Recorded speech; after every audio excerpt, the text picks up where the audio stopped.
Hi, everyone. It's Monday night, which normally would mean it's time for Fountains of Vesipisara, but instead we have a Fountains of Vesipisara talkback show because we had our last episode last week. Sad day. But today we have everyone here. Say hi, everyone. Hello. Everyone. Hello. Hi. And don't have my big fat face all by myself. Got everyone, which is fun times. Also, if you couldn't tell, I didn't write an intro because I'm good at my job. Anyways, tonight we have for you a talkback show. Let's learn about stuff that we didn't get to in the actual show type thing. And yes, I have questions. They may have answers. They may have questions that I may have answers. Who knows? It's a mystery. Yes, is there any announcements before we get started? Dungeon Sphere on Wednesday. Come and watch that. Res Lorraine, the Color Guard Chronicles. Continuing adventures with Zenus and Glimmer and 3 new friends starting in May. So that'll be fun. But yes, let's jump into our talkback show. So I thought I would start and we can go around in order of Dev, that's not squares. Sorry, I got distracted.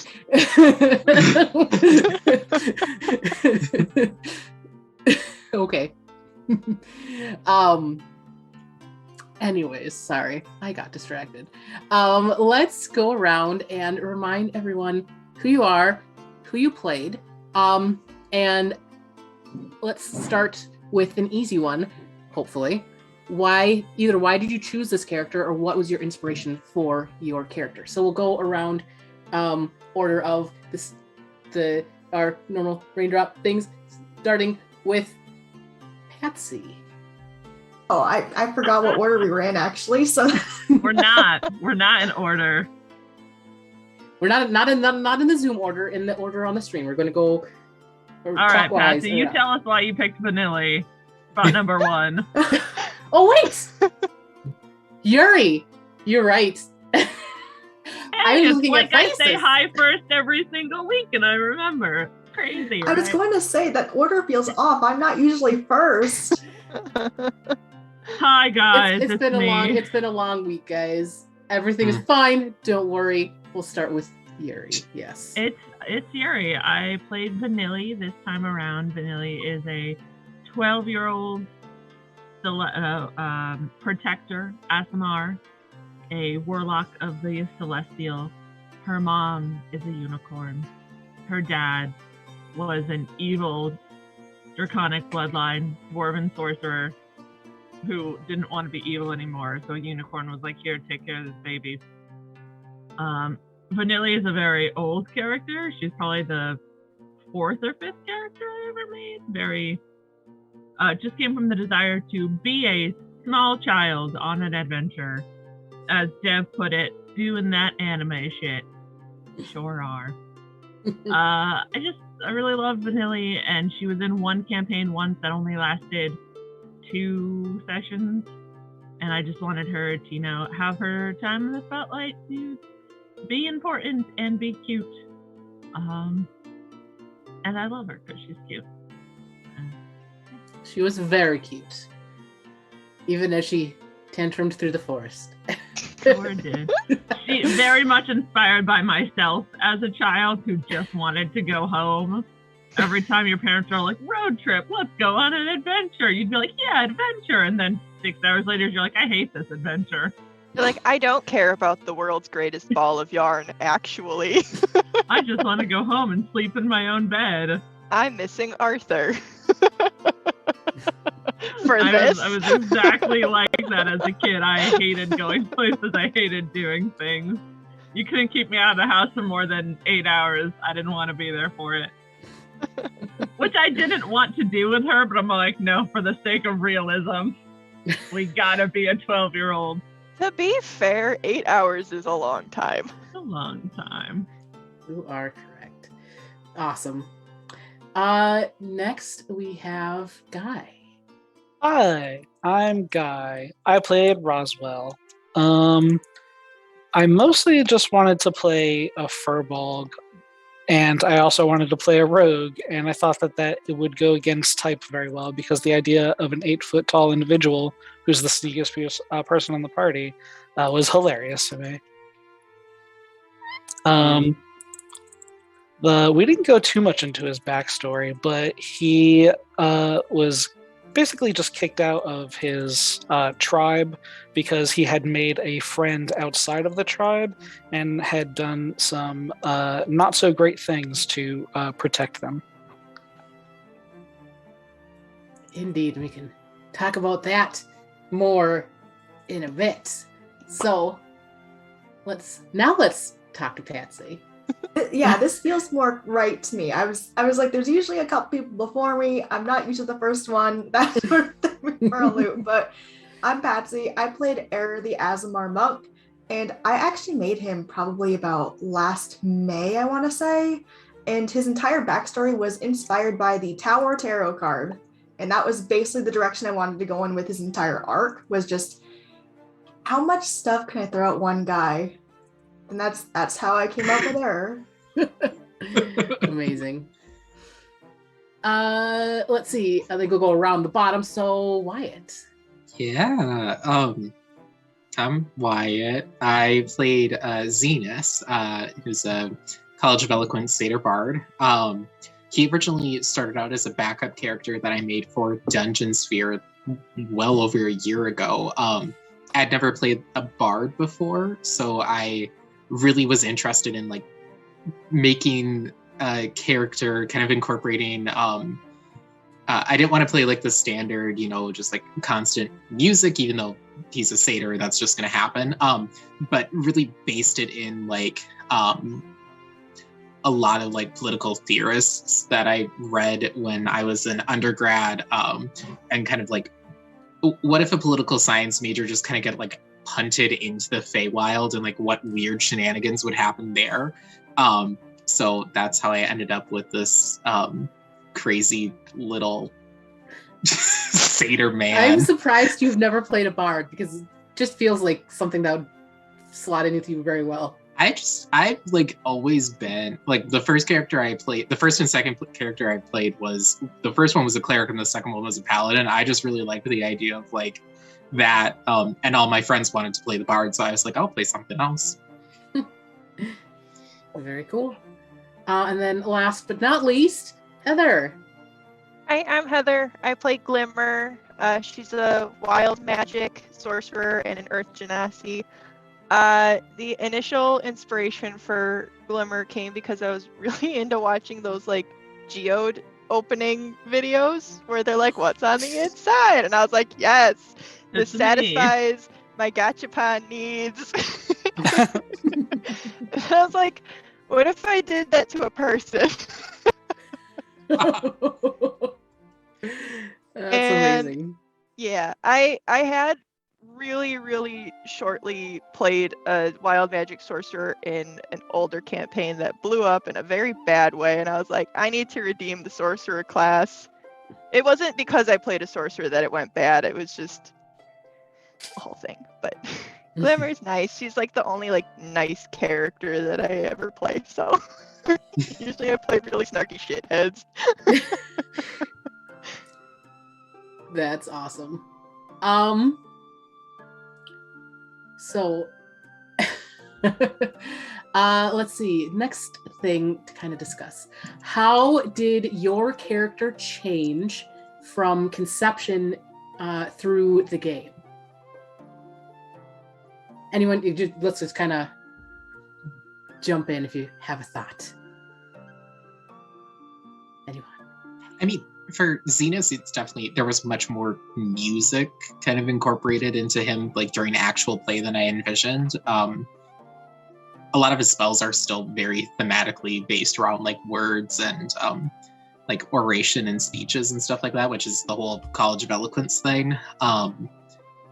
And he also, I realized I cannot, like, I will never be able to be as chaotic as like Guy is in just like, and I was like, oh, maybe this will be like the chaotic, like a little bit of comic relief, and then Guy just powerhouses everything. So I was like, oh, well, I guess I'm Sorry. gonna kind of hey, that's happens. You'd roll with it, and it's totally cool. But that ended up kind of making him not. I wouldn't call him like the parent of the group, but more just kind of like the resident expert on like what the Feywild is, and just like the chaos incarnate. And like it was really funny with like him seeming so like normal while everybody else was like losing their minds in relation to the Feywild, and he was just like, oh yeah, it's another day. That's what happens. Yeah. Glimmer, I think, changed a lot because me and Wyatt were working a lot in tandem with our backstories. And Glimmer was kind of supposed to be, I don't want to say bumbling, but like I can do this, let me do it. And then it messes up in a big way, and she's kind of like out to prove herself. But I feel like she ended up kind of a lot more comfortable in her truth than I anticipated her to be. Let's talk about then that second to last episode where Glimmer met her mother. How did you like that? I loved it. I know that we had like teased that happening earlier, but I didn't really realize how cathartic that was gonna be, especially having like the whole like, oh, I'm so proud of you. Like that hit home really hard. It was nice. I liked it a lot. And I think it did give like a good moment to like, even if you are like okay with who you are, you're still vulnerable. I thought that was really good. Yeah, no, that was when I kind of envisioned that, I was like, it was interesting to think of, because you know how with the geode example that you're saying, how you were watching the geode opening, and it's interesting because most rocks, they do keep that inside, and to have Glimmer show, like I felt like that was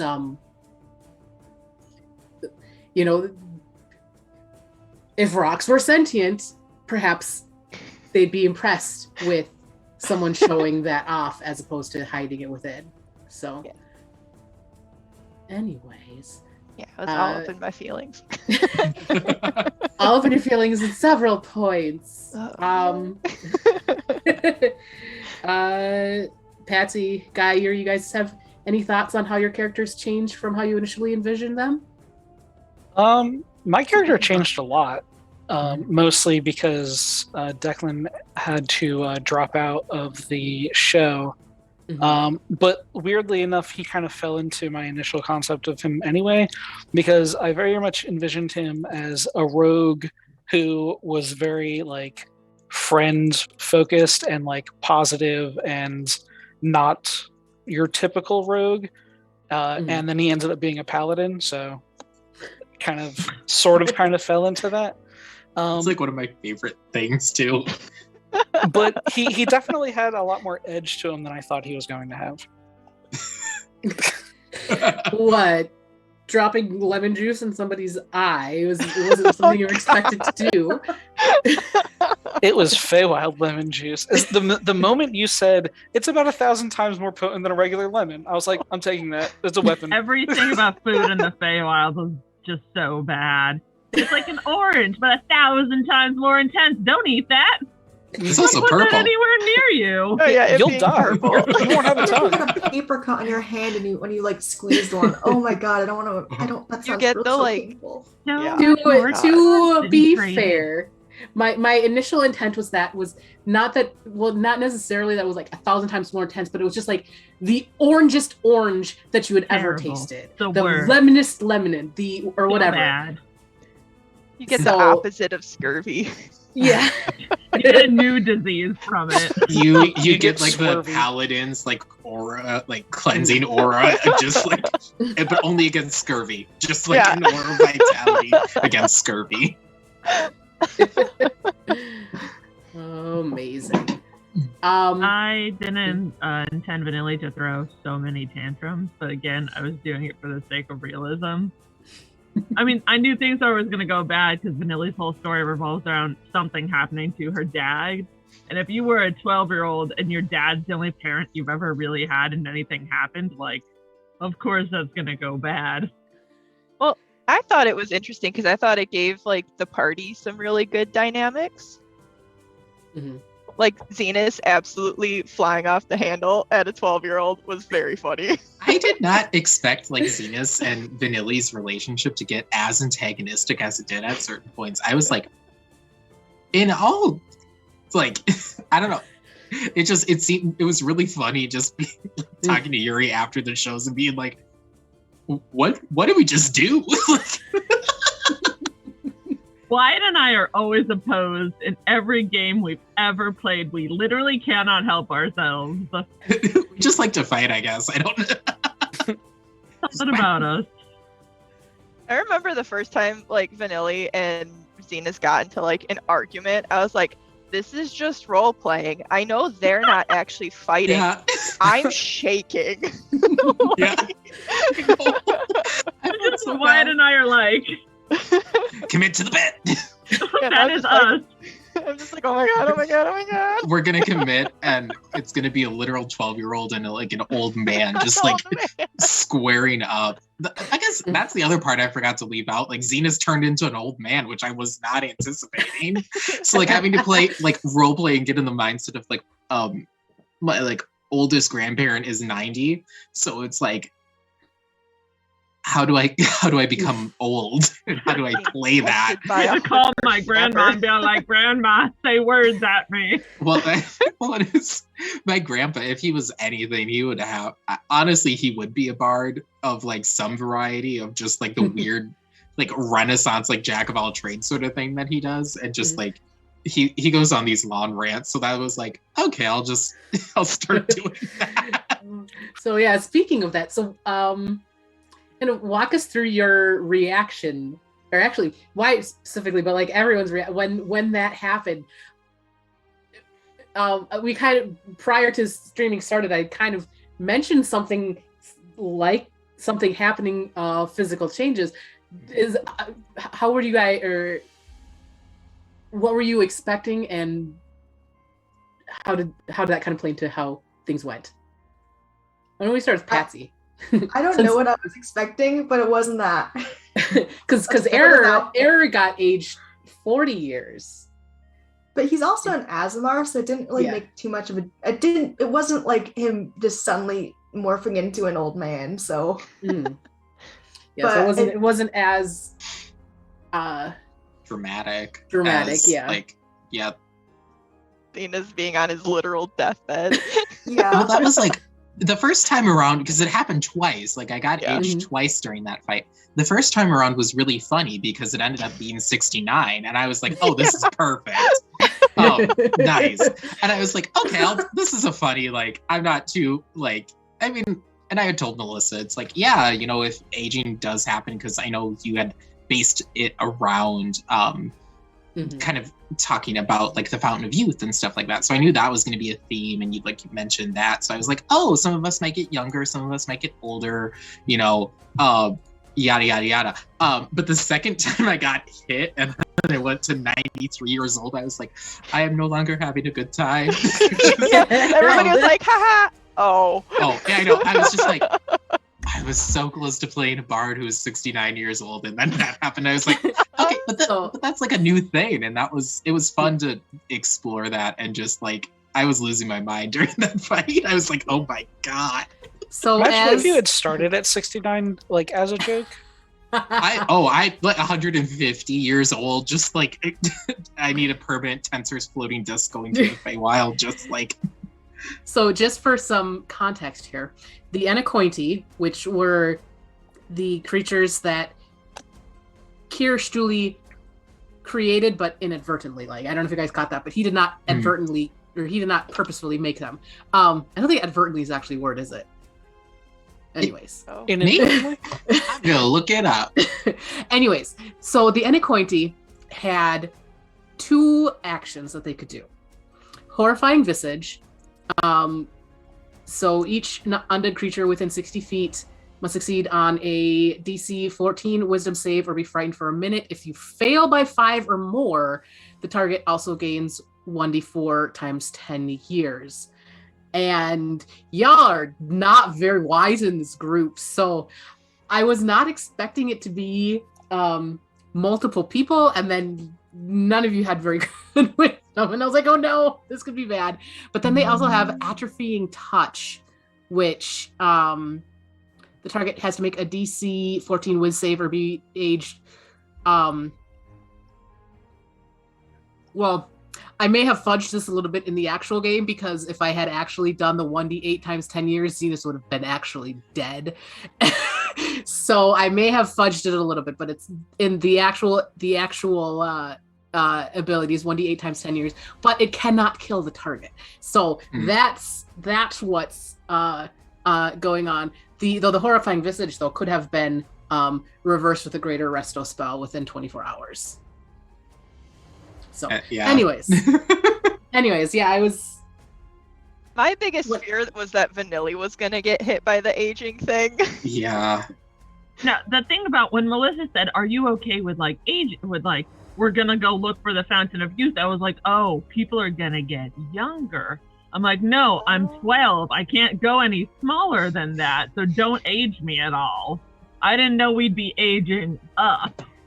I hadn't even considered going forward. But now I'm just thinking about the Vanilly tantrums, but coming from like a 30-year-old.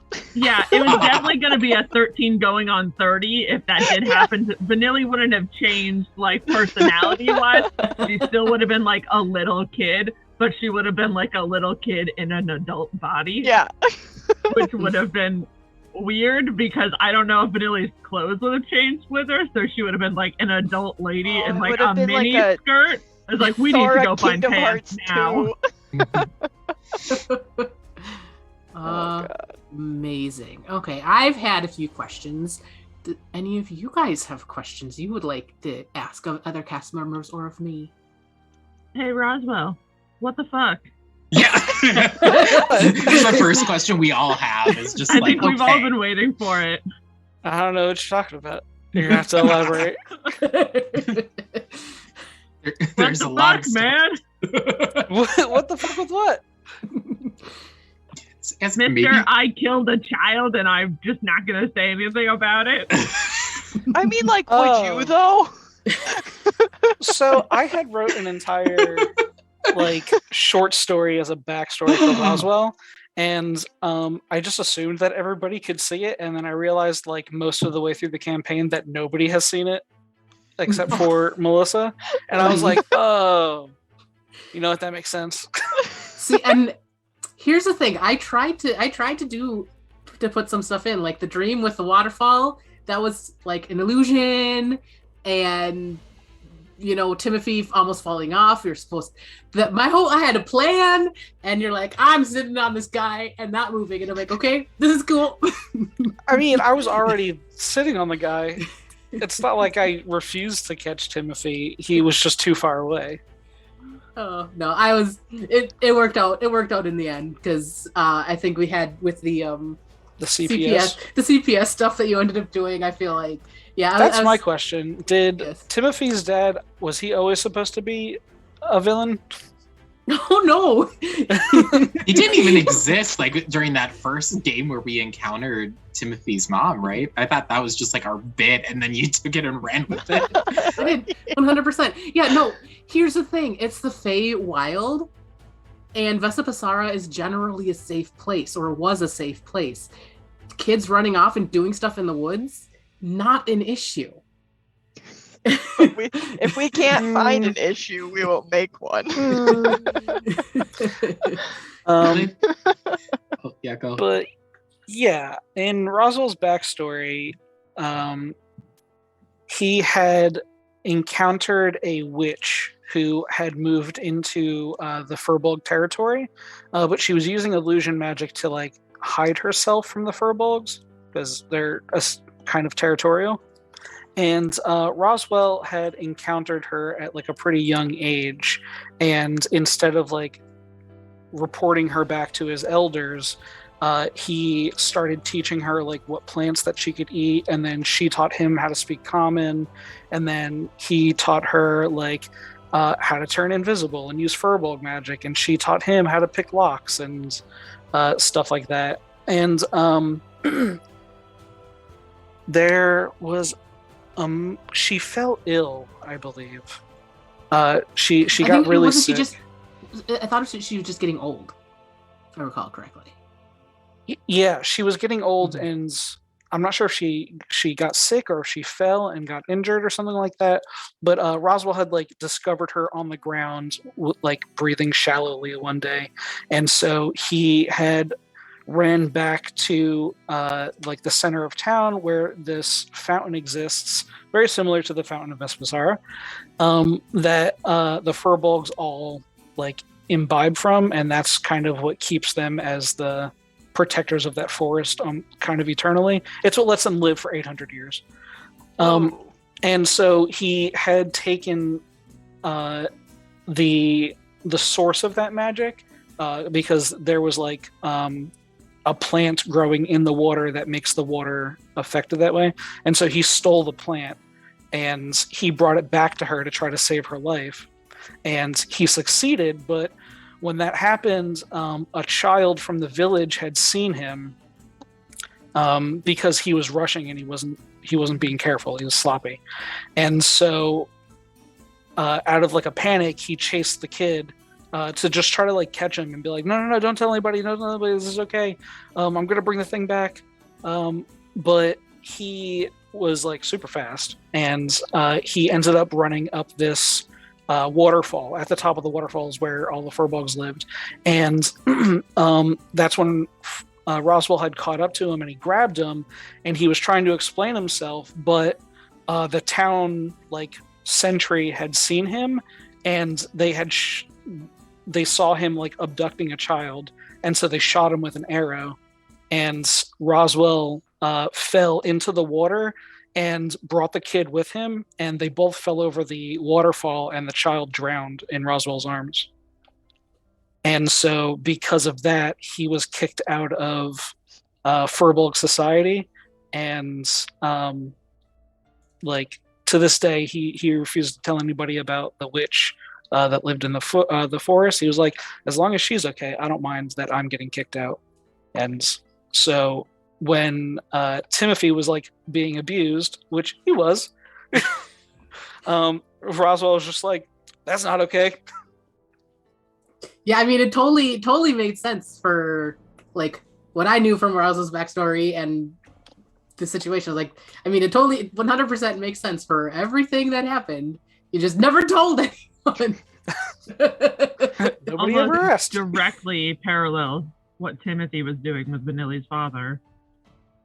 Yes. There was an evil person in the woods that this kid was trying to take care of with magic was water. Yes. Yeah, that was intentional. Yes.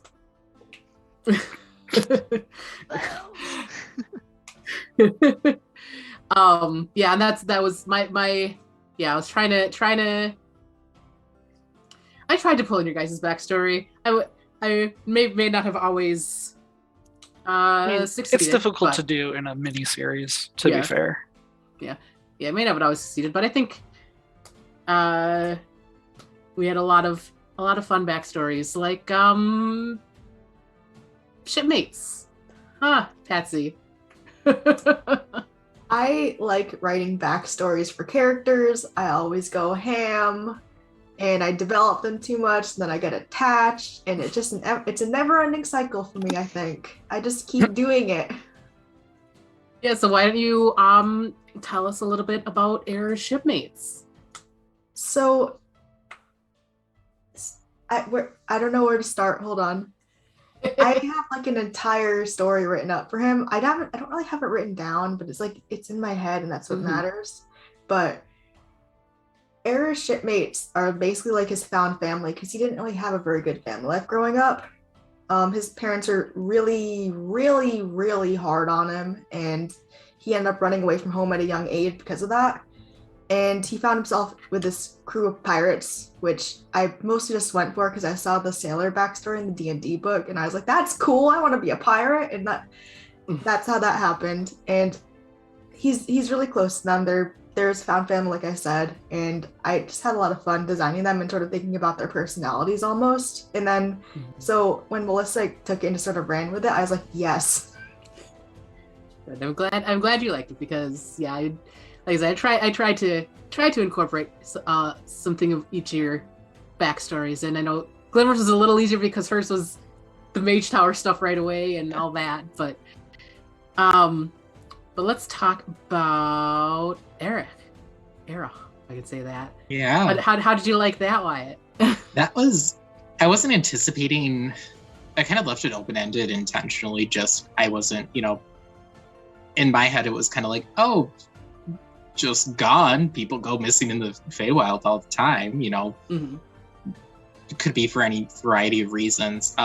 So I wasn't necessarily expecting them to come back in the mini-series. I thought if this campaign continued, we might, see Mm-hmm. them eventually in some thing. But I really tried to play with, like, there's some Reddit posts talking about, like, backstory knives and, like, how you want to have, like, a certain number of knives to give your DM to, like, create a story. So I was trying a different character creation method than I normally do for writing that backstory. So it was definitely a lot of fun, and I really liked those moments of, like, being able to call back to, like, that really core memory of Zenus and Eror under the kind of that giant tree in the summer court, kind of with all these fireflies around them dancing at a ball. To me, that, like, is, like, one of Zenus's, like, huge, like, most important memories.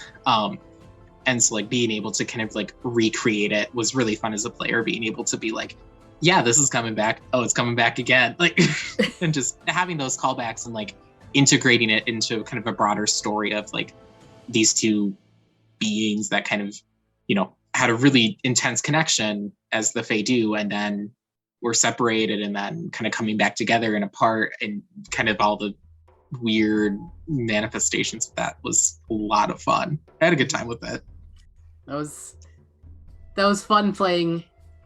Like, I don't know, I'm not great at, like, the relationship stuff, so it was fun playing off and actually having an NPC that has that, because I've done it a couple times in my home games, but home games are a little less role. I've noticed my home games are a little less roleplay, so it's fun to actually do that. But speaking of Eror and Zenus, let's talk about my favorite moment, probably the whole campaign, the last 30 seconds there, when Glimmer came back to the Mage Tower to find another Zenus. Heather, how were you feeling in that moment, coming up to it, and then when you saw, or when Glimmer saw Zenus again? Yeah. So I mean, like, I knew a little bit that Zenus was coming back. I wasn't sure in what capacity he was, or if it would be, like, at a later date. And I was, like, definitely feeling sad because, like, like, Zenus is Glimmer's, like, best friend and, like, her first, like, companion, and that's probably, like, the first time she had ever been truly alone, and then she's got this strange little halfling standing next to her calling her toots. Yeah. So just that moment of, like, coming home, and it's just such, like, a small moment, it's not like that, like, grand, like, they're waiting at, like, the top of the staircase. It's just like, no, Zenus is at home in, like, a scene that you're probably very familiar with, and I was like, oh my god. Making breakfast. Yeah, I was just like, it just feels so right.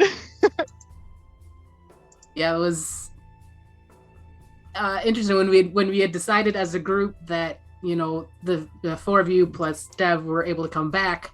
I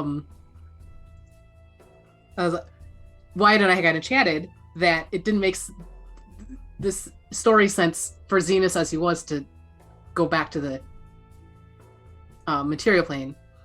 But I was like, I have a thought. What if the hags have screwed up their plane shift spell? Because that's what happened. I don't know if you guys figured that out. No. Yeah, that's yeah, maybe we should talk about that, Melissa. Yeah. Yes? So the hag wanted a coven, right? Auntie Sally wanted a coven. And I don't know if you guys have watched any of Deborah Ann Wall's streams, but she did on the Stream of Many Eyes.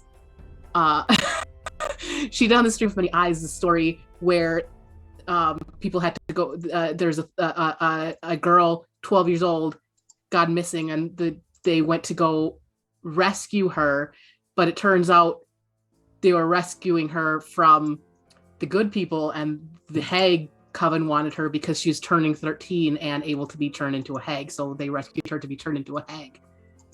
So that was kind of my inspiration for that. But so Auntie Sally had taken the two girls and killing oh god, I have lost her name. The other one, was it Olga? Whatever the other name. Yeah. Auntie Olga, killing her on the plane shift portal was supposed to cause them to change, and then she could go, except for she didn't realize that it had to be them and not just her, not Auntie Olga in general. And so when she said, bring me, and I don't know if I actually said this, but she basically said in her plane shift, bring me and my new friends back to the material plane, it accidentally caught a part of Zenus too. And that's why Zenus felt a tear, but everything felt fine. Interesting. I don't know if you guys remember that. And then I assumed it was his pants. and then when you had that long rest and it felt like two beds because there's two Zenuses, one in the material plane and one in the Feywild. And when you went to go to reach the book, it was because he was seeing the material plane, but he wasn't really there, so water. And then I kind of mentioned this in our cast chat, but the last bit was when Bimini went to do their thing. They asked both of you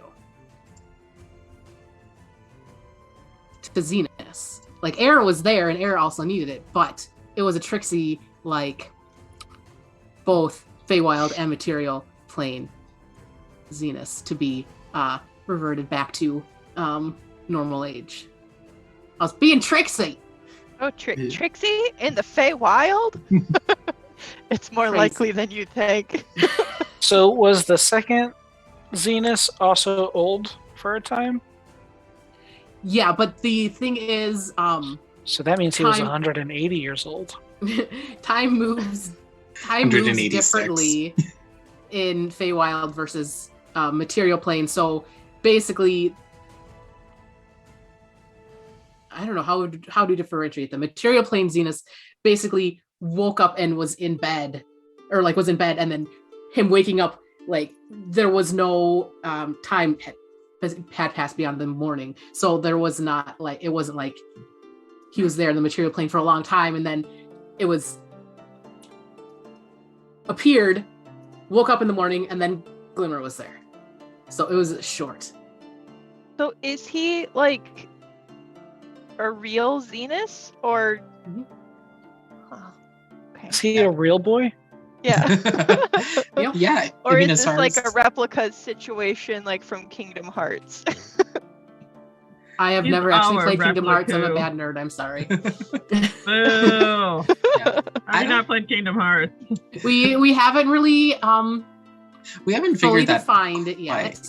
Yeah. And I think it'd be fun to kind of keep it open for Mhm. Melissa, just kind of as a gift that keeps on giving in terms of like, yeah, I still wanted to play this character, so it's kind of like I'm at the mercy of a GM to like, hey, it'll happen, and how he'll kind of interact with it, because definitely it's weird for him to like, because he doesn't really know what all happened after. I mean, Material Plane Zenus, based on the discussions that Melissa and I have had, he doesn't really know what happened after they all were at the Hag's Hut and the plane shift spell happened. So Zenus doesn't have memories of meeting Bimini, fighting Kirstuli, the kind of whole thing with the red, the other being in red. He doesn't have any of that. That's all like Feywild Zenus stuff. He didn't meet Eror either, did he? No. Well, no. That happened after the hags. Yeah. So, but I was considering, and I think I have to figure that out, but I'm kind of considering like almost playing with that idea of like he's satisfied, kind of like he doesn't have that desire really to return to the Feywild as like like intensely, or kind of finding, you know, he's kind of cut his losses and he's like, well, I'm stuck here, so but you have that night hag eye, so you do have a chance to, you know, return to his family's domain essentially, or kind of their corner of the Feywild. So I don't know, you might get some shenanigans out of that. Time for a moral dilemma. I have two Zenuses. Can I kill one and it's still be okay? So I flipped back Wyatt through our chat. So I'm gonna read back my initial proposal, which is, so here's my initial thought. There's going to be a thing happening either this session or next that would allow Zenus to effectively be cloned. Think Doctor Who Doomsday or the last season of Chilling Adventures of Sabrina. If amenable, would finish this arc as current form, and probably want to stay in the Feywild. And then when the group / Glimmer, because we already knew that it was just going to be Glimmer, gets back to the tower, other Zenus would be there. Memories only up to the thing event. So yeah, this was almost a month ago. Yeah.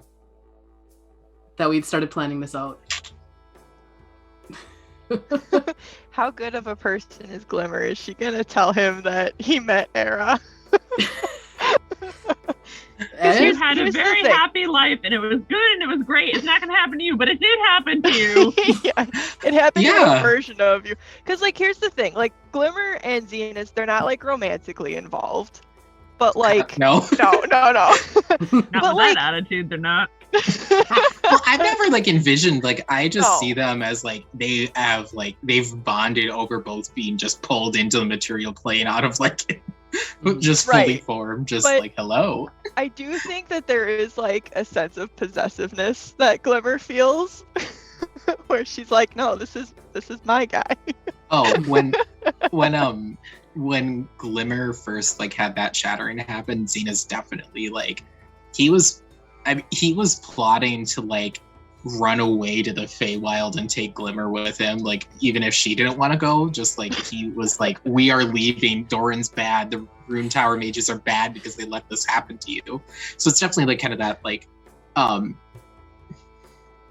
like I mean they're really good friends, but there is that level of possession over each other, I think, just because they really just have each other in like at least in that beginning, and now they have like obviously more friends, but that's it's definitely kind of like a weird like dynamic, or it's like, really fun. Yeah, it's kind of like, so I have an older sister, and up until she met her husband, I never liked any of her exes. Like the first one I loathed. Full disclosure, I managed to convince him to let me punch him in the stomach when I first met him. Oh my god. So I did it with consent, but I definitely hurt this guy. Oh my god. But it's kind of like that, like sibling, like you're never gonna be good enough for my sister. So like, even though Glimmer has absolutely no beef with Eror, she's still kind of like, Oh my. Well, I think we haven't heard from our other three in a while. So let's talk about, for Yuri, what was your favorite moment of the campaign?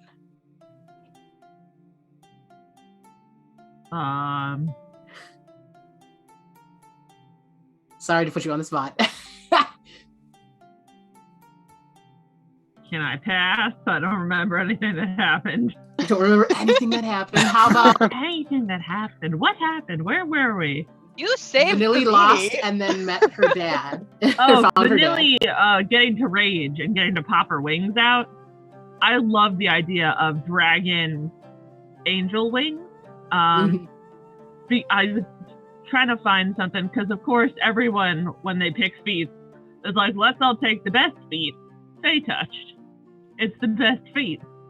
You learn two very good spells. You can teleport now, but Declan already was stay touched, so I didn't want to detract from him. And then he left. But so Fizzband released a really cool feat called Metallic Dragon's Gift, where you get to like manifest spectral draconic wings to protect yourself or a teammate standing next to you, which I never got to use. But it's cool, and it also teaches you the Cure Wounds spell. So if anybody ever wants to be a healer, but you're not playing a healer class, take Gift of the Metallic Dragon. Bam, there you go, Cure Wounds. But Vanilly's got real wings, so it would only make sense when she pops out her real wings that they now take on the draconic form, because in the very beginning, Vanilly's dad wasn't a draconic sorcerer years ago when I made her. Her dad was a shadow sorcerer. And that explains, a little more why he was evil. But I'm playing a shadow sorcerer in Wednesday's game, so I couldn't have two shadow sorcerers. I was like, find a way around. It was like, dragons are evil. Dragon dad. There we go. So Vanilly, just by being so close to her dad and caring so much for her, managed to change her own appearance to take on a draconic form like he had because she loves him so much. And Vanilly, so sad, so scared, so angry of people constantly lying to her and being so vague and like, you'll figure it out. Like, I hate that shit. Do not be vague with me. You know what's going on. Tell me. And then like the hags are like, woo, woo, woo, woo, woo, woo. Vanilly got so mad. I'm like, that's it. I'm going to rage. I would like to rage as a warlock and just like angrily throw her wings and fly 60 feet up and demand answers. That was my favorite part. Nice. How about you, Patsy?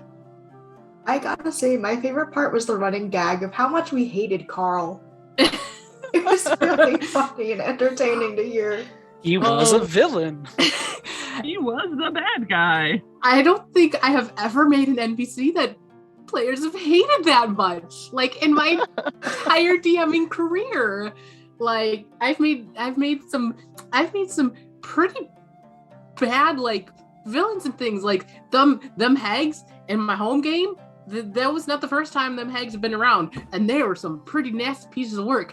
And my players did not hate them nearly as much as you guys hate Carl. And yeah, that was but like crazy. Usually villains have a little bit of that, like a certain je ne sais quoi, where they're like fun, but also like they got that like razzle dazzle. Carl was just a piece of shit and boring. Yeah, he was. So he was just like a bad dad, and that was he was the worst offense a dad could be, not being a dilf. Not a single dad joke. He probably doesn't do the dad groan when he stands up. He did not understand the assignment, therefore he must be hated and detested. I'm assuming we're talking about Carl. Carl, yep. Yeah. Like if you're gonna be a dad, you could at least be daddy. Come on. Okay, note to self. Every dad we need in the Take a future. note from my DM's guide, Melissa. More dilf. More dilfs. Okay. We did get That's a the MILF. motto of my game. Yeah, we did. More dilf. More milf. That. I mean, that was literally straight out of. I think it's this one. The Tome of Beasts. Ooh. Hold. Let's see. That's my mom. Am I fast at flipping through books? No. Is it not this one? Maybe it's not this one. Or maybe it's in the D's and not the M's. There we go. B for Boulder. All right. M for MILF. M for mountain. which is the M in MILF, as we all know. I had it marked in everything. Let's see. Yeah. Are you gonna get it to the right place? Ooh. Let's see. Ooh. Yes. Yeah, I thought that was like, we gotta talk about this earlier, but that was really fun. Just imagining the man on the moon, except for in a mountain, and then definitely able to just make herself be an actual physical form. That was fun. That was almost, I came up with that kind of on the spot. Because I was thinking, my initial thought was that you'd have the similar to the dog stone, where you understood through wind blowing through rocks, like understood through that. But I was like, that is hard, and I don't want to do it. So instead you get a MILF.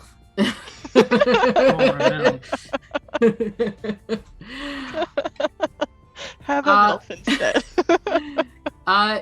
Guy, how about you? What was your favorite thing? My favorite thing was, I really liked whenever I got to do a buddy cop duo with somebody, either Vanilly or Eror. I always had the most fun doing that. Beautiful. Yeah, those, you guys are all so fast thinking about stuff. So I'm not like, sometimes it takes me a bit to think of stuff, and then I feel bad. I'm like, oh my gosh, let me think about what the NPC would say, and then it's 5 minutes later, and I'm like, oh shit, I still haven't figured out what they would say, but it's fine. We only have to worry about one character. Yeah. Yeah. One of the things that I had kind of pre-planned since the beginning was Roswell's mistrust of Vanilly, because it's suspicious that a child would be in an adventuring group in real actual danger and nobody's saying anything about it. So he was convinced that there was something evil about her, but then eventually I think she healed him or something like that, and so like it changed internally from she's evil to she's the chosen one. No, and so we never really got to do, Guy and I were going to try to do it, but when we got to the Feywild and Roswell saw how bad Timothy was being treated, he's like, child, good? Children, good? Child, good? And that was really the shift of, oh, I guess kids are okay now. Yeah. I mean, it was partially that, and also partially that I made a very specific like character decision that Roswell was going to treat you like a big brother would treat you, because he was trying to give you some semblance of home because you were so worried about your father being gone. And then the same thing with Zenus. I specifically never made like a pointed joke about your age, because like that was fresh, that like that's a very real problem that you're dealing with now. And so I teased you about other things that kind of take your mind off of it. I love how Zenus just like cranky old man anytime. Anytime Roswell made a joke about something else, it's like, it's because I'm old, isn't it? You're like, really isn't. It kind of is, but it's not. It really, it's more of a goat thing if you think about it. Goat thing, yeah. Those moments, it was so hard to stay in character because it was just like, that's clever and I love it, but I should hate it. Amazing. Let's talk about Kirishdooley a little bit. What do you guys think of Kirishdooley? I'm just glad I was right that he wasn't necessarily evil. He was just being a fae, because I was like, Zenus is like kind of carving out that territory of like, if I'm Ron, I'm gonna be really Ron, because then he's gonna die. So that was, he was interesting. It's fun to have a antagonist, but not necessarily the antagonist be like evil. Yeah. My initial concept for him when I did the comp test was that he's a farrier to the dead. He brings people to the fugue plane, and then their gods come and pick them up. And he keeps on going to get his mark, and they have been turned healthy or young again. He's getting pissed, and he figured out what was happening. So that was the initial concept. I think it made sense with the story that as it evolved, and with the story that we're going to be telling going forward, to have a little more outside influence to him actually being or doing the more overtly evil things that he was doing. But yeah, It's a good thing we had the voice of reason with Zenus, because the rest of us, I think, were absolutely like, grab your torch and pitchforks! We ride at dawn! Melissa, do you know what had attacked my dad, or was it just some vague kind of something, I don't know, happened to him just to move the story along?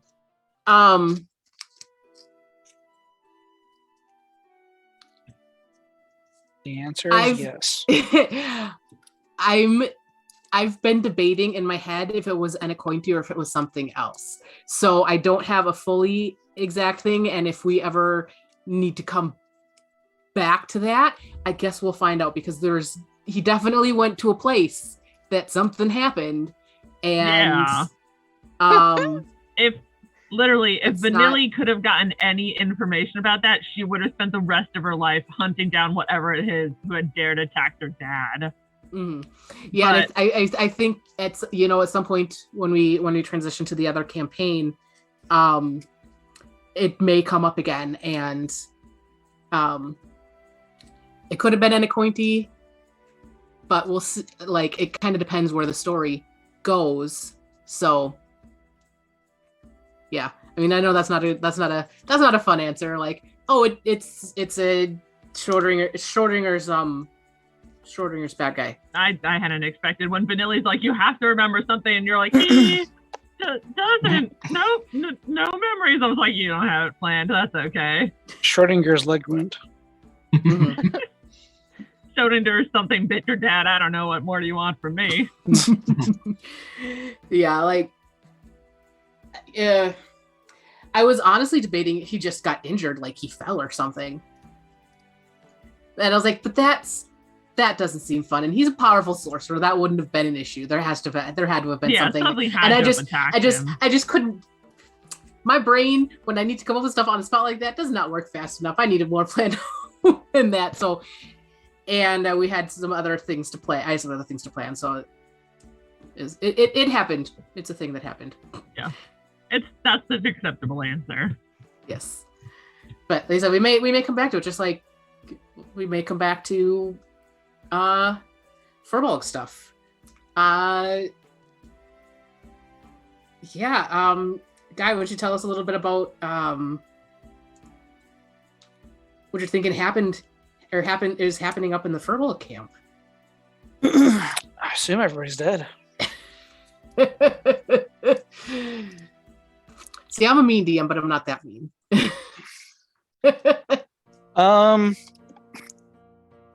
I am.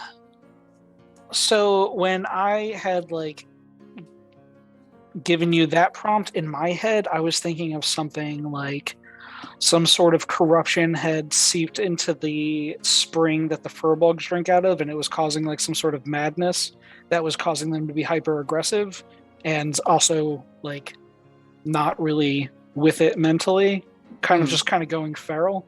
And Athame, which is the name of the witch, was in danger because she's so close, and also she doesn't want these powerful guardians of the forest to leave the forest and attack other people.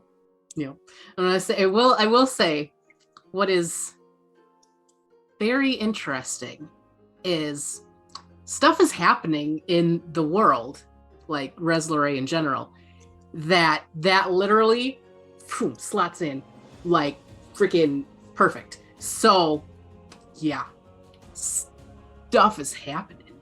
I guess we'll find out. On the next episode of Dragon Ball Z. Melissa, I had a question for you. Yes. What surprised you the most during the campaign? Ooh.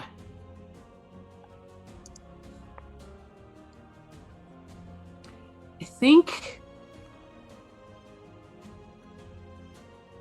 Other than us hating Carl as much as we did. I mean that is like number one, yes. I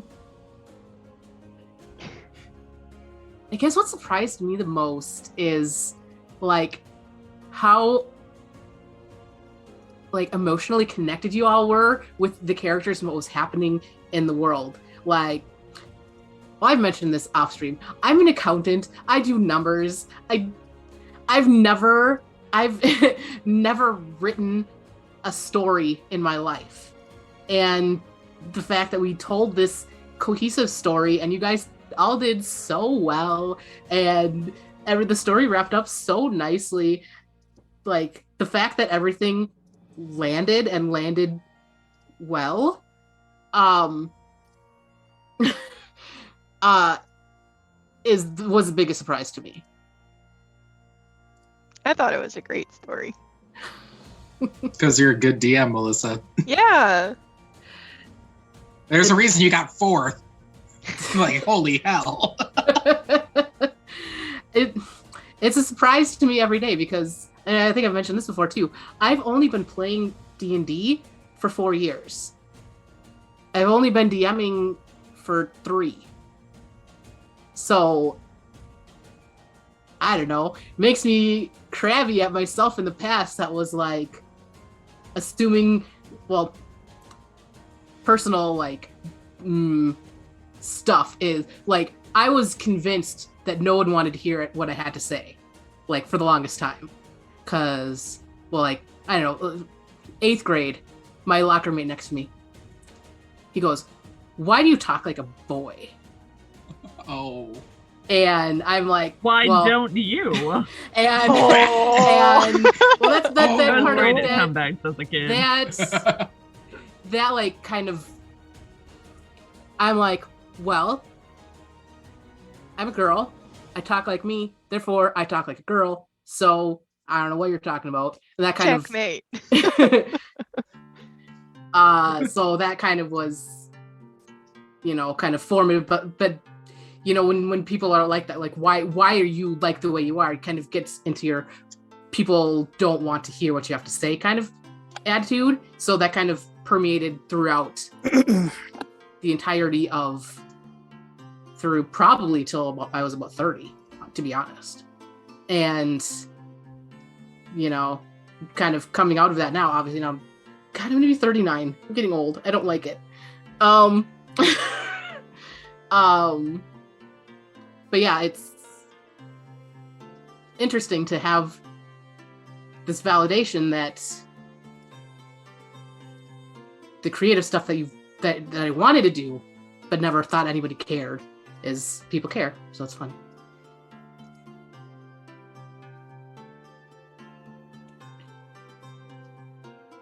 Because if any of my family are watching, they're like, "Oh my God, this is the Heartfield cry face," and I'm like, "Shut up." I was gonna say, Dev put that in the chat.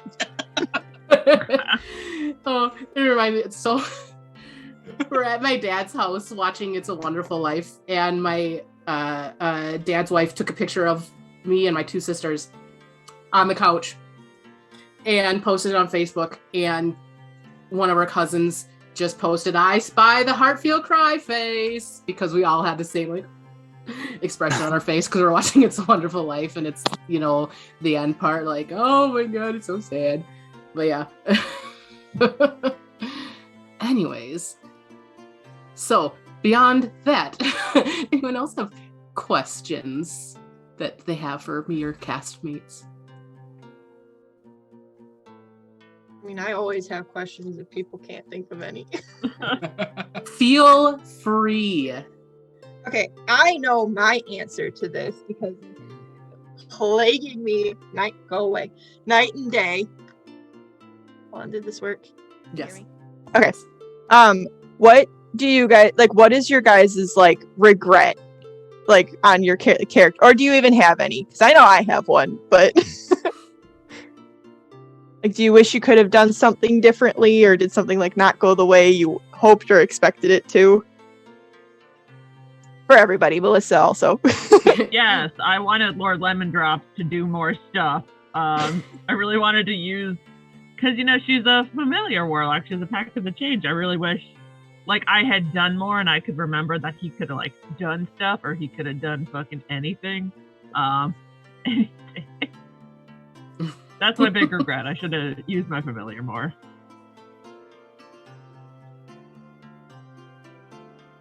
I think maybe the only regret I have was that Roswell and Zenus never teamed up to do like a buddy cop moment. Yeah. Because Zenus's deception and persuasion are both insane. So they would have been like perfect accomplices in like everything. Oh my god, that would have been like It would have been straightforward fucked up, and then like psychologically fucked up. Yeah, that was. But like, I got to do a lot of the stuff I wanted to do in the miniseries with Zenus. Like, I think he had a good arc and kind of, I don't know, he grew, which I was very happy about because I didn't want him to just kind of constantly be that same kind of like one note. It's kind of like all these things happen for a reason, so it's kind of, you should have that change reflected in your character too. And I really wanted to bring that home, and I feel like I did to a point where I'm really satisfied with it. So only regret is that Roswell and I didn't convince somebody that they had turned like into a parrot or something. Yeah, one of my regrets is that I didn't have enough time to have those one-on-ones and develop that like bond like I had planned for Roswell with each and every character. I also regret not being able to use the lemon sooner. That was a perfect end cap moment, though. It was perfect callback. It was awesome. Because like right in the beginning when we first got there, and like I was hearing all these descriptions for the food, I was like, stealing that. We're gonna use this later. This is gonna be great. And then it just never came up, and I was like, all right. Now I just got a pocket full of rotten fruit. Oh yeah, does it get Feywild for like 3 days or something, like their time? Does it get stronger as it like ferments in his pockets? Oh. Did any of us try booze in the Feywild? Did we find any fun Feywild booze? I mean, me and Zena said that we were drinking a couple of times, but we never like got into it. The alcohol in the Feywild, it's or Vesipisara specifically, maybe not in the Feywild in general, but Vesipisara specifically is the fruity kinds. It's the sex on the beaches and the Bahama Mamas and those kind. Long Island iced teas for days. Mm-hmm. Patsy, did you have any regrets? I wish this sort of goes hand in hand with the other ones, but I in combat, I wish I could have done more cool monk stuff.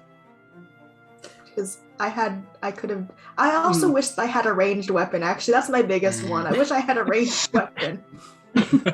Yeah, that was kind of my regret is, that we didn't do quite as much with Suri Stava as I wanted, because they are sentient weapons and they definitely have a personality, and with just the short amount of time that we had with them, I don't feel like I did well enough with that. But also, I don't feel like I didn't have as much combat as I think probably 10 sessions probably warranted. But I think that was it worked out in the end. Oh goodness. Dev was wondering about Glimmer's crystal. We kind of know, but yeah, so that was a backstory thing. So Glimmer's a wild magic sorcerer, and one of the like consequences for failing, or not failing, but like getting a wild magic surge is casting fireball. And I've always kind of imagined it more being of like a like shatter kind of thing. Not like the same level of a fireball, like the same like damage or whatever. But like when she casts it on herself, it like kind of like projects out from inside. So Glimmer's backstory is that Doran, who was a mage in the mage tower, was trying to summon a beholder to like kind of work as the like protector of the tower. Ended up accidentally summoning Zenus, and as that happened, there was like a pile of rocks nearby or something that kind of got hit also by the magic, and that created Glimmer. And my kind of thinking of it was like this, it's like a pile of rocks. It was never supposed to be magical. They're like inert or whatever. So she doesn't have the control over her magic that you would expect somebody to have. And it's just kind of like when it boils over, it like comes out in these like bursts from within. And that first one broke her whole face, killed a couple people. That's fine. And like it a also little bit of trauma. Yeah, you gotta. Is it really a character backstory if there's not like at least a little bit of trauma? But like that just kind of like set like the whole thing of like what I initially intended was that Glimmer would always be like trying to prove that like no, like I am capable, but the person that she's most trying to prove that to is Zenus. And being like, you don't have to protect me. I want to help protect you. I can do it. So that was why, like, it was like a really small thing that she mentioned, but like on her arm, she's also got more like breaks along her arms. And she specifically hid those from Zenus because she didn't want him to think that she was a failure. Oh. But it never really came through in how I ended up playing her. I remember you bringing it up, though. I Yeah, kind we of met her mom. maybe not the motivation, but like I remember you mentioning that like you were hiding those specifically. Yeah. So, yeah, just because she can't control her magic really is what caused the whole. So how is that when an important thing for backstories? Like your first time doing something as a character related to your class should have consequences that are still affecting your character to this day. I love that so much. And there's like no way to tell new players that. I'm all like, things you do in the past meant something.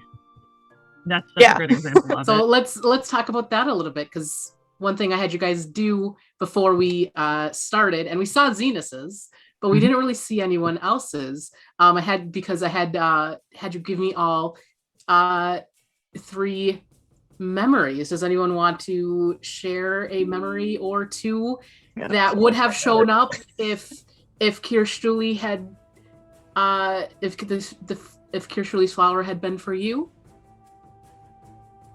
I'll do mine. I remember some of them. The first 2 were like inconsequential. It was getting Lord Lemon Drop and like reading a banned book in the library. But one of them was adventurers coming to the tower, which actually was inspired by the first game Vanilly was in. I didn't go too in depth with this because by the time, it had already come through, but I'll tell it.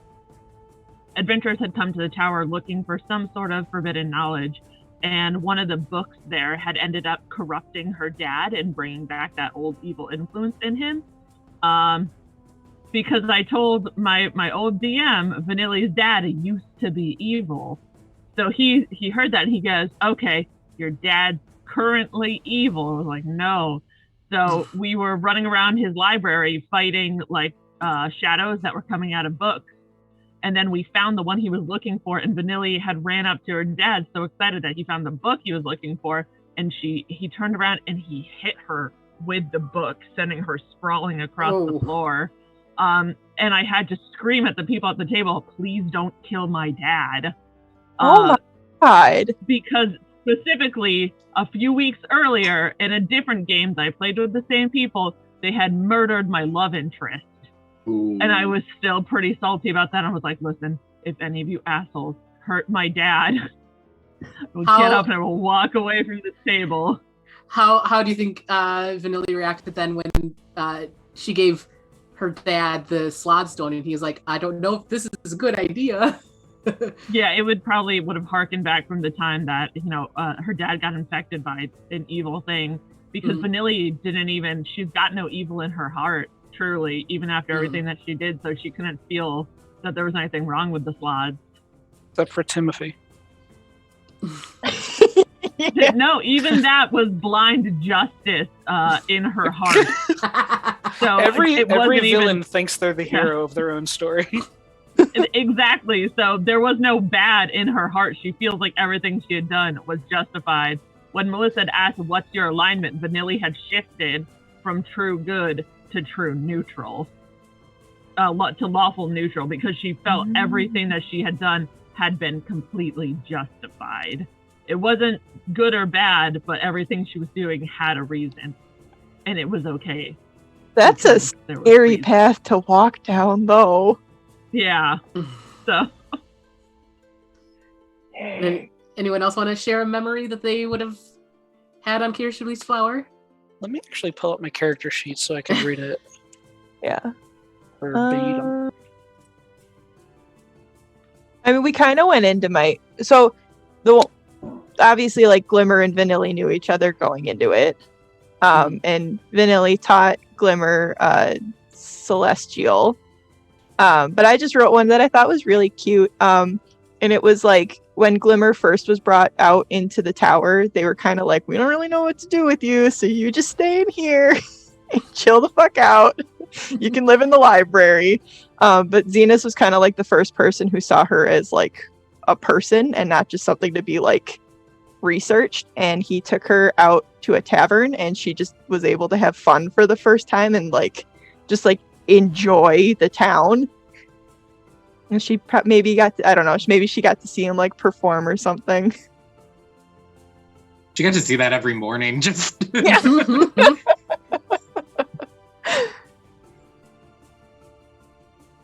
How about one of Eror's memories? So, turns out I did actually write up his detailed backstory, and I completely forgot about it. Oh, Because I have too many stories in my head right now. well, I know Eror's had something to do, like, born under an eclipse of a bad, so that people thought were a bad omen, which is part of, like, I don't know if you caught that when we had our session 0. That's why the rodent had an eclipse symbol on it to hopefully catch Eror's attention. That was the intent of that. I don't know if you remember that a million years ago, 3 months ago. Yeah, so there was that. I'm now remembering this. I don't know why I forgot this, but his parents were nobles who were not the kindest, and they were really religious, and they worshipped the gods and believed in fate and destiny, and the fact that sort of everybody has a predetermined destiny and you're just supposed to follow your path until you reach the end of that. And one of the memories was Eror denouncing the gods and completely denouncing fate, and his father striking him because of that. And then his vision went white with rage, and when it cleared, his dad was just unconscious, and that's when he ran away. So that was one of the memories. The other one was just sort of like a peaceful moment with his crewmates on the ship. And then another one was the time that the ship he fell off the ship pretty much, and that's how he ended up in this current adventure. Yep. Funny note about that, Declan and I actually, we kind of wrote our backstories to be connected a little bit. And the one thing that we had connected was that we had both run a job that had gone bad because we had stolen like a cursed artifact or something like that. And we were transporting it back to the city to bring it to the person who hired us. And the ship sank. And it was supposed to be Eror's ship. Yeah, that was we had originally organized that, but then he ended up leaving. Yeah, and so I was just like, it's fine. I won't bring it up. Roswell's 3 memories were the first friend he ever made, the day he was exiled from his home, and the worst thing he's ever done. And that is kill a child. And that's basically what the whole backstory was written around, were those three things. I just took it as a writing prompt and then just pumped out like 3 or 4 paragraphs of a short story. Very cool. Let's see. I have a list. Feel like we already chatted about our least favorite NPC. Do you guys have a favorite NPC? I know we didn't have a ton of them, but any of them favorites? I have to go through all of them. Yeah, I gotta think through. I mean, I liked Janice. I mean, we had kind of the most exposure to Janice, but I think she definitely was. I think she was just an interesting, like, kind of vehicle for a lot of like the things in the Feywild, and like specifically Vesipisara, where it's like, or just I loved the like, things aren't making sense right now. I got elevated into a position I have no idea what I'm doing, sort of thing, but everybody expects that I know what to do. So that was, I really like Janice. Cool. I try. I would. Okay, go for it. Oh, my favorite character was the inept wizard from the tower. Doran. Yeah. Did you guys know when you rolled to get the +1, if you had rolled a 90 plus, it would have been a +2 instead. If you rolled 100, it would have been a +3. that was the intent of the roll. The roll was never going to be anything bad. It was always, you were always going to get a minimum so worried of a +1, and you guys were like, "Oh no, what's going to happen?" And I'm like, "Don't worry, guys, it's fine." We're like, it's Doran. Doran. I mean, yeah, he was in fact trying to summon.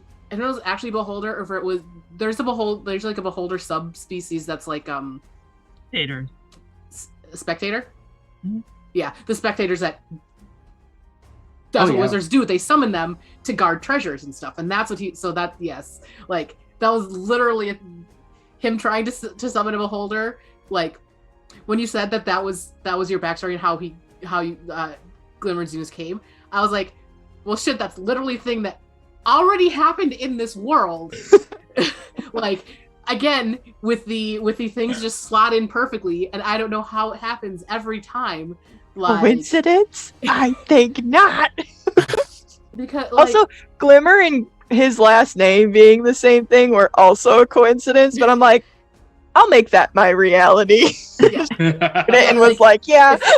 when I go back and look in my notes for my game, Doran Glimmerwood shows up in session 11 of my home game, which was played in 2019.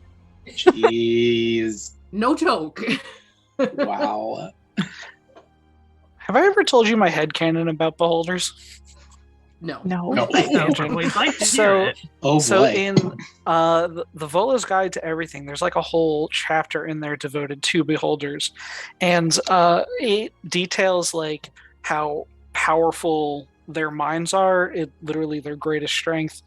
So much so that there have been records of beholders that have been created when a beholder was having a nightmare and saw another beholder, or like saw their reflection, and their belief that that beholder was real created another beholder. And so I have this headcanon that the first beholder came into existence when an illusion specialist mage was summoning, just like messing around with illusions, and created a beholder. And since he can like use Shadowfell magic to make something real, he had created it temporarily real, but then the beholder thought that it was real and thus became real. Oh, that's so good. They're all just the same beholder, just copy pasted. Yeah, Like pretty much. bananas. Yeah. Yeah. Beholders are bananas confirmed. Have you seen their stalks? Bananas. Aw. Oh man. Well, we are coming up on an hour and a half. We still maybe a couple more things maybe. So for Eror, Vanilly, Roswell, is there anything in your character that we didn't really touch on? Or Zenus and Glimmer, is there anything that you are wanting to touch on as we move on with the story? So, like, is there anything that for your character that you feel is interesting or want to discuss? Oh, actually, yeah. I don't know why. I thought we were going to spend more time in the material plane. And after being exiled, Roswell kind of developed a codependent relationship with Declan. And a lot of that revolved around him standing out too much, which got him in a lot of trouble as a rogue. And so he is able to cast Disguise Self as a Furbolg. And he had like a whole separate identity as a dwarf that we just never touched on. Yeah, I forgot. I think you introduced Roswell as a dwarf. Mhm. That was in And that was it. the pre-game. Yeah. That was in like the session 0. I introduced him as a dwarf. Because he was like a really tall dwarf, and everyone's like, "It's weird, you're so tall," and you're like, "No, I'm not. Shut up." Yeah. He was saying some really weird thing about rocks, I remember. Roswell was an expert on rocks, even though not a dwarf. Just like all dwarves. It was a Vanilly stereotype. was really It was a looking forward stereotype. to grilling Declan about the magic that he had. Because he's all like, "I can't stand magic. I don't trust it. No magic." And she's like, "You teleported though." And he's like, "No, I didn't." And she's like, "Yeah." I was really Vanilly looking just forward. like completely undermining, like when Roswell was like, "I'm a paladin now because I fight for my friends," and she's Yeah, like, Melissa, "But you don't have yeah. any friends." What was the friendship act that had earned Roswell the shield? I need to know. Because you're like, if you come back and watch it, you'll see Roswell deserves the shield. What was it? This Every was single back when thing he That he was a did- million years ago. Constantly grilling Vanilly. No, you don't get off with "I didn't think of it this time. You promised me there was a reason." I already explained they're that I they're was really- constantly grilling Vanilly out of like affection. Vanilly there wouldn't have was- known that. Vanilly doesn't have any siblings. Vanilly doesn't have any friends. Vanilly's Yeah. never seen other children before. But while Roswell was teasing you, did you think about your dad? No, you were thinking about being a murderer. Constantly, yes. You made her feel so bad that she didn't have a dad anymore. If you go back specifically in that episode, but just in general as well, Roswell had done something and somebody asked him why. And he says, "Because I protect my friends." He's Ike. He fights Don't for his believe it. friends. And Glimmer That was had a before he was a similar paladin. thing as well. Like, I think specifically in that episode, but like in general, like Glimmer is very much friendship oriented. So that we know fit that. well. But yeah, Glimmer's friend shaped. pretty much. But no, I hadn't intended that Sirius Dava would be split like that. But then when you guys had that conversation, and it made a lot of sense to do that and to have them split like that. So I was like, okay, well, I guess that's what we're doing. If I didn't pick up a level in Paladin, would I still have gotten a shield? Mm-mm. All right. Sirius Dava is well, now that it's together, there'll be staff a and shield. staff, but the shielding thing that Yustava could do when Roswell had it is going to still go. So Shuri Yustava, now as a reaction, you can use Shuri Yustava to grant resistance to damage to everyone within 10 feet, to a damage type. Ooh, So- I like it. So my intention with that was that it's a fireball buster, right? Because Siri and Yustava, best friends, that were protectors of the Feywild, of Vesipisara, and when they came to the end of their adventuring days, Bimini came to them and said, "Would you like to continue on I can do that for you and basically transmogrified them into this watery essence that can form into whatever is needed. Yeah, but then after you gave me that shield, you never once hit me with elemental damage for the rest of the game. That was part of yes, here's this cool magic item. You're never going to use it. Dang. That was Because you never talked to Yastava. That's part of my regrets of the stuff that I made for the contest. Besides the Vesipisara, none of it was really combat based. Like I have a stat block for Bimini, I have a stat block for Kirishuli. Kirishuli, when I initially made him though, was only a CR4 monster or NPC. Bimini was a little higher because they're like, oh, you can make whatever you want. But the kind of background on the contest thing. So they gave us these prompts on Thursday, and we had to have it completely written by Sunday.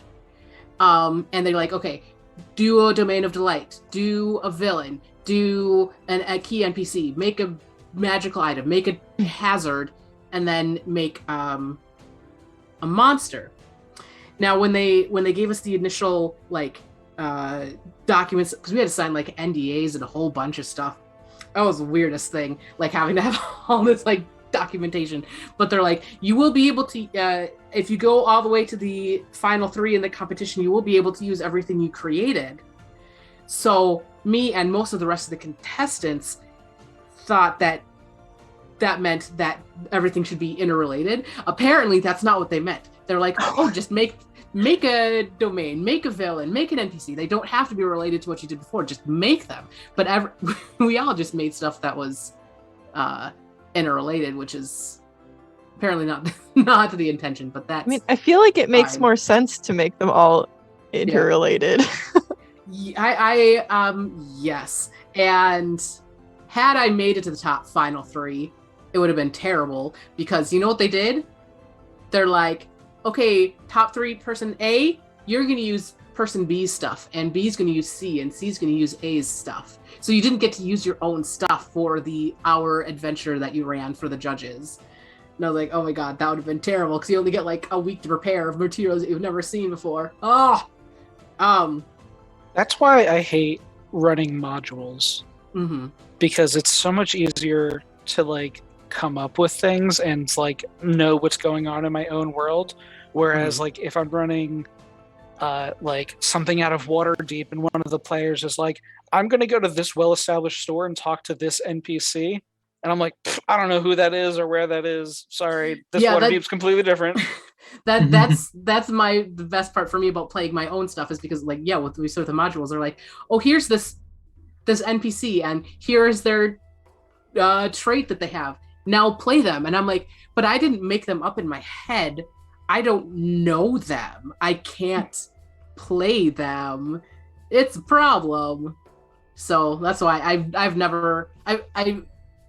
run 12 sessions out of Ghosts of Saltmarsh, but other than that, I've never run a module stuff because I just can't do it.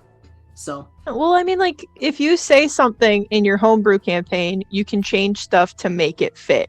If you say, the barkeep in Curse of Strahd says something, and then it turns out to contradict something later on, you're fucked in a way that you weren't even aware of. Yeah. Oh, I just never let my players interact with any Curse of Strahd stuff when I was running it. I was like, don't spoil it for yourselves. Really, me just trying to but I always add the disclaimer whenever I run any of those pre-written modules of this isn't my world. I'm gonna I'm gonna make mistakes in this, but also I'm trying to modify whatever was written because a lot of players have run through those adventures before because they're kind of a cornerstone of D&D, and I don't think people. I mean, we always talk about replay value of video games and stuff like that. But I feel D&D, you kind of have to, just because everything does kind of modify slightly, but you still, that's why I love what Mark Humes did with the Curse of Strahd that he ran for the High Rollers, because everything was from the DM's perspective, I was like, oh, that's a really interesting kind of like fast forward in time of what would happen based on the events that happened during the actual module to what he ended up running. So can't recommend that podcast enough. It got me through so many long drives. What was it called? Rollers. High Rollers. A dungeon master I podcast. used to I have can- who hated my guts Oh. gave me some very good advice. If you ever buy like a pre-written game, it should be your baseline for a story. It should not be your story. You should always take and improve any pre-written campaign that you get. And I did that with the Mines of Fendelver that I led my home group through. I had notes upon notes upon notes of things that was changed. The only thing I used was the map and the most basic of enemies. Other than that, totally different. Different Did it- boss. Different. That's what I end From- up doing as well. From Carnivals and Kobolds, did that cavern look familiar? No, because we didn't really get to see much of it at all. So Yeah, I know it was a little in the dark, but I will just say one thing in terms of making stuff your own. Gem basilisks. Gem basilisks? That's cool. That sounds amazing. I demand that we see one. I Wait, wonder if just that might be a thing. Please just imagine the following. Consider the following. We're going to harken back to my Bill Nye the Science Guy days. Gem lady, pet gem snake. real big gem snake. Real big gem snake. Oh, I was going the route of like, can Glimmer be petrified if she's already a rock? Yeah. No, that's why it makes the Glimmer perfect pet. riding a gem Does Glimmer basilisk. have blood? Ooh. See, now No? I think that like Genasi's are technically like Humans. humans. And, They yeah. Yeah. they're They're Genasi humanoid are- with genie But you background. have confirmed Yeah. that the inside of your head is a crystal already. yeah, So, aesthetically I very much leaned into her being a walking talking rock. I thought you said that when we saw the cracks on your arms that there was like gold leaking out from in between it. I Was don't that know not? gold. I don't know gold specifically. That does sound dope as hell. So like I might take that, but Because the several times that Vanilly cried gold. yeah. That was a very specific thing of her character arc, that she has golden horns and Mhm. golden tears. Yeah, no, I did not steal that from you. It was more just like little fissures of like smaller versions of like what happened to her face. Yeah, but I mean, you could totally steal the gold thing because I love that aesthetic too. Roswell has a golden butterfly on his lower back. I thought you were gonna. That's what I butt really want to cheek. know. What are all the secret tattoos we've been hiding from each other? Zenus definitely has a tramp stamp that he had to shave Oh, in. And with Absolutely. the tramp stamp, so we gotta know. Roswell has a tramp stamp for sure. Amazing. Glimmer Vanilla has a would very, never. very what's the word? Very respectable like calf too. How do you Chiseled in tattoo there. a rock? Yeah, I was gonna say, would Glimmer have a tattoo, Just or would it be chisel? like chiseled design? Before she left, Zenus and Era carved their initials into her leg. It was great. And she just like, as she's hugging Zenus, she looks down and realizes and just slowly covers it up. It's written in chalk. Well, I mean, my Grade mom said she schooler. could regrow it, so like, there's a chance she can just get rid of it. Yeah, I just gotta learn how. You just gotta focus. That's going to be, depending on how often you want to do it, Heather. That can be a practice thing, or it can be, behind the scenes. Eventually, she can just do when she wants. But we can discuss that after the You fact, make or your own offline. You're like a Yeah. rock lizard. You can shed your skin. Ugh, I'm molt. So, what is everybody's single favorite piece of D&D advice? Oh. Steal gratuitously and often. If you're worried about DMing, just do it. It gets better the more you do it. Don't be scared to DM. Just go. Believe in yourself. Also, write more interesting backstories. Also, pick more unique classes. I'm so sick of seeing human rangers. Like, Let's find something more interesting, people. Don't play a human. Nobody wants to be human. Damn, just call Be Declan something out like that. cool. So, like, tragic backstories are fun, but the, like, my parents were murdered and I'm on a quest for vengeance, and 10 years later I led the rebellion against Scarl the Red-Handed, became the that's Duke of the boring. Kingdom. Don't do Like, that. that's bullshit. Don't do that.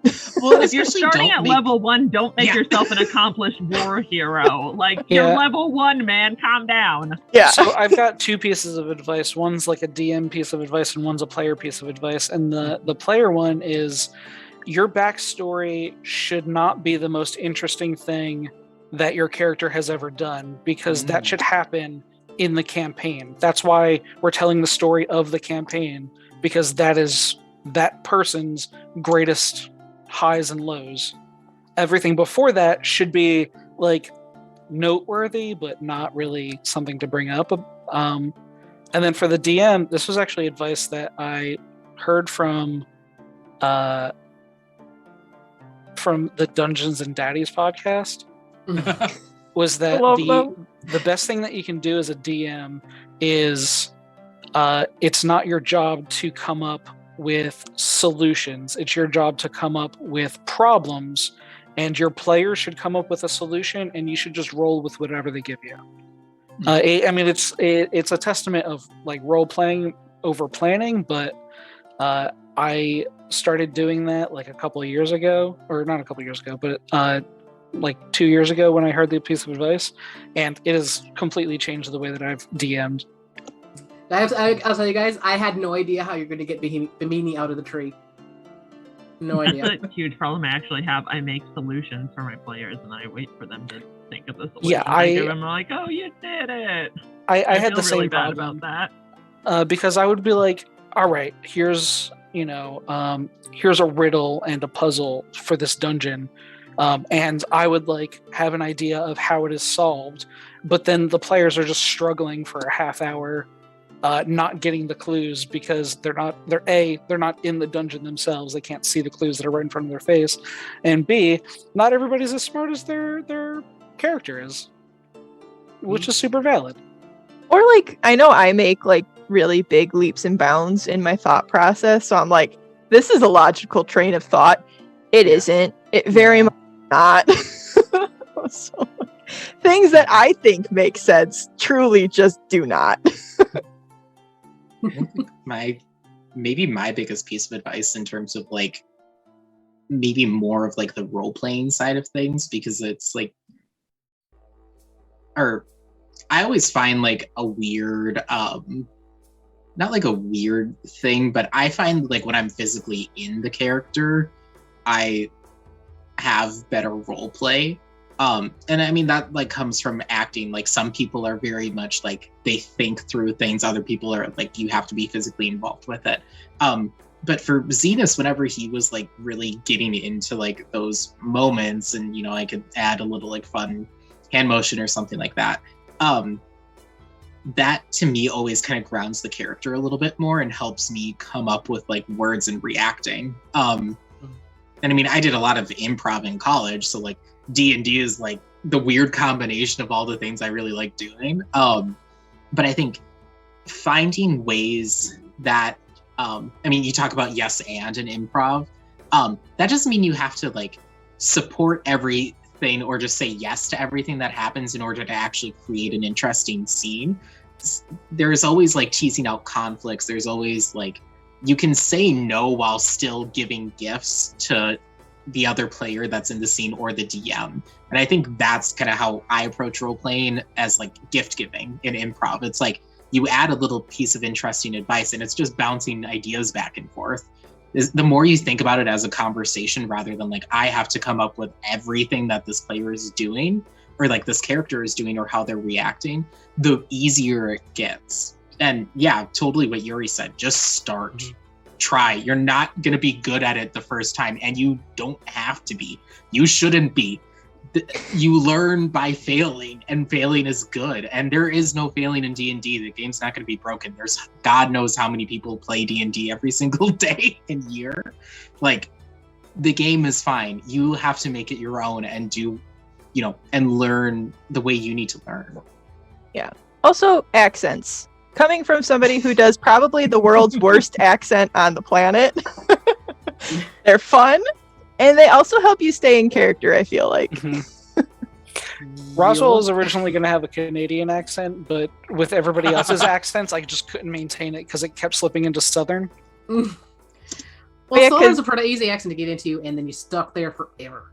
My Yeah, all the accent is just me when I'm imitating my grandma, because she's Polish, and I'm a mean granddaughter. You know what? I should have done like your typical Staten Island Italian accent for Roswell, because I could do that in my sleep. Oh my god! But now we get Pips. Like, Love it. I love Glimmer's accent. I have 4 total accents that I can do, and my vaguely Eastern European is one of them. But I was like, Glimmer's that, so I can't really use that one. Oh no! Do it. Vaguely European, I can do this very well, but you know, like I said, I feel like sometimes it's a little close to Glimmer, so I was like, I don't know if I want to do it or not, so I just said, meh, we'll piss. That, and I can do a really, really piss poor Scottish accent, because I used to do that when I used to make fun of my Northern English boyfriend. He got really mad about it, so I did it when I was mad at him. He's like, I'm not fucking Scottish. I'm like, oh, I'm not fucking Scottish. not fucking Scottish. Listen, I'm not a nice person. Glimmer's not. I'm not. I can pretty much do people.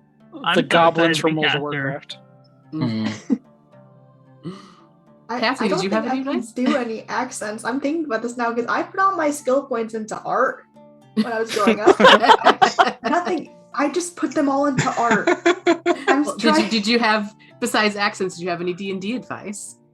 This is more advice for me, but when you're making a character, you don't have to like figure out every single aspect of their personality and their backstory and how they act, because you're just gonna be making that stuff up on the fly.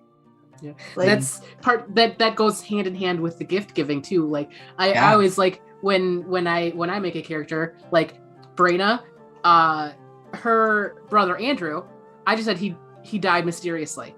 I had no idea what was up with that. Wendella, my cleric from Scryer Vision, was left at an orphanage in her wagon. Doesn't know her parents.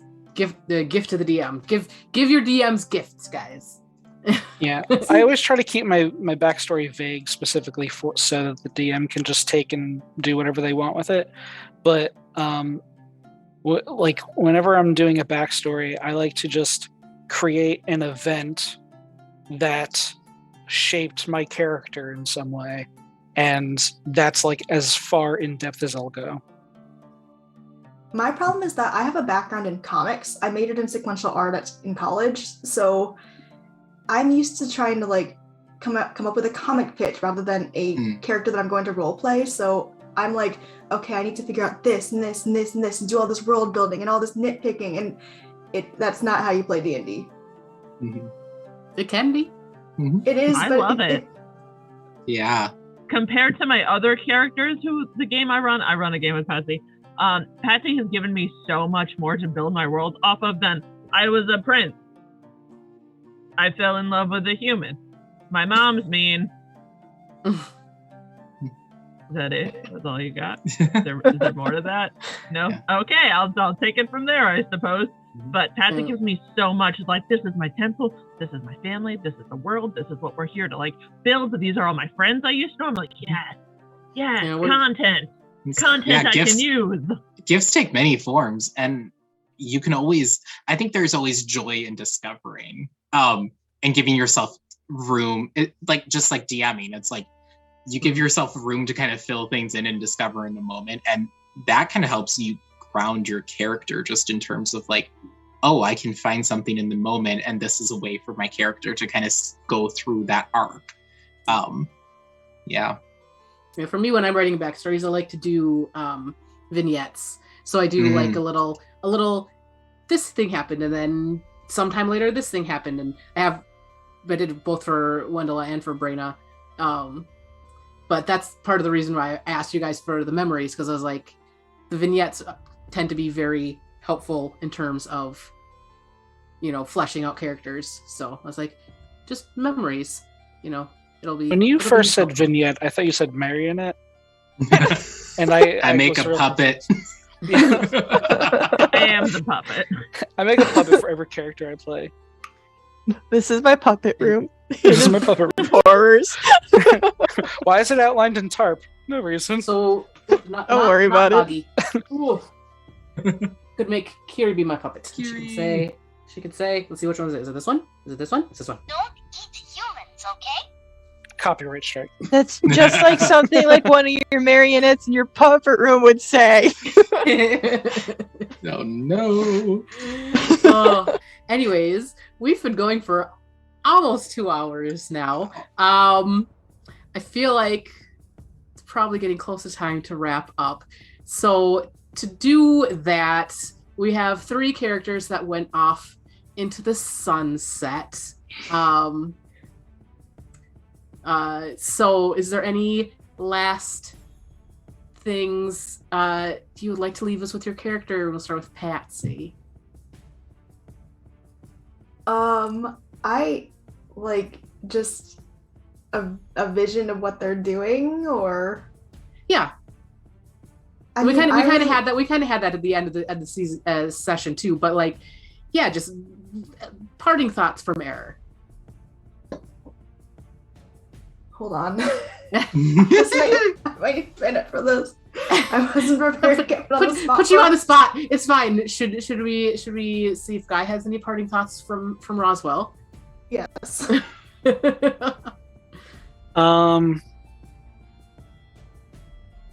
Yeah. Wait. What do you mean by parting thoughts? I don't know. Whatever you want.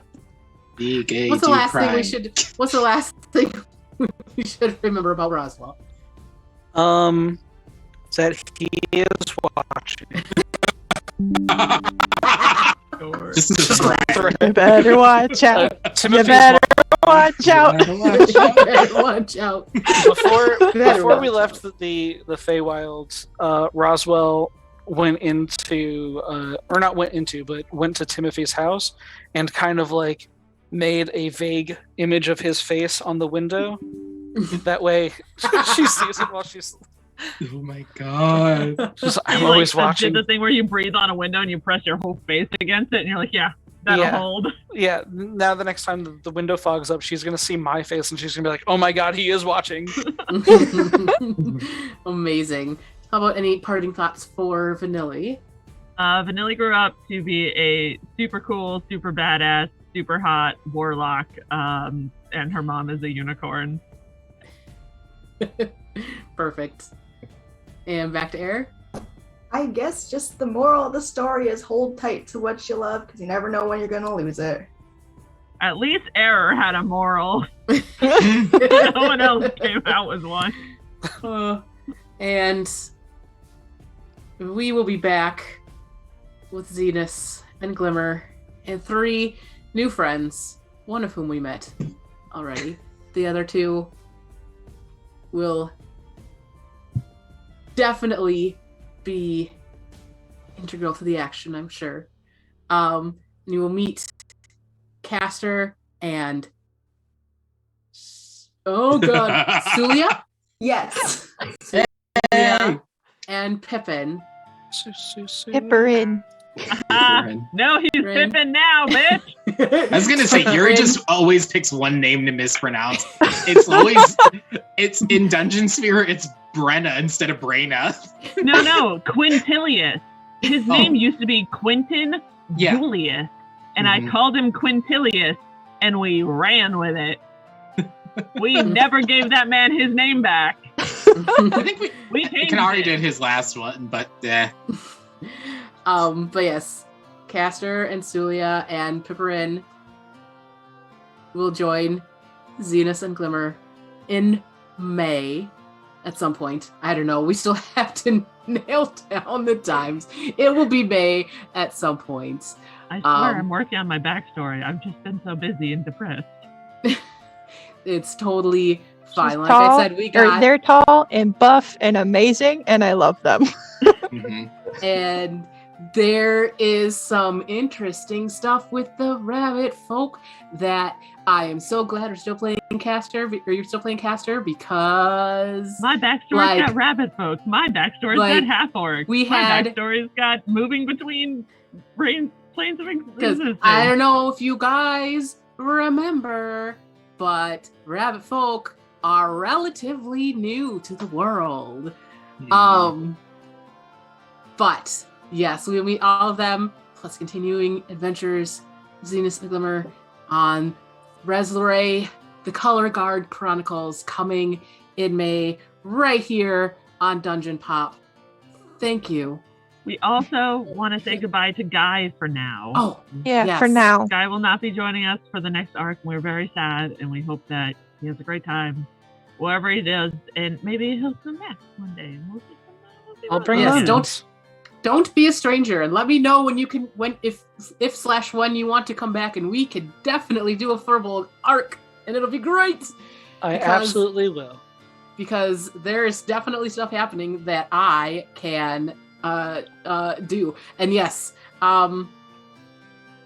thank you so much for watching. We greatly appreciate each and every one of you. Hit that follow if you haven't already. Subscribe if you are so inclined.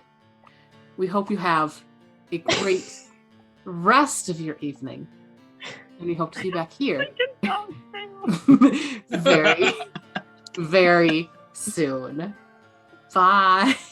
Bye.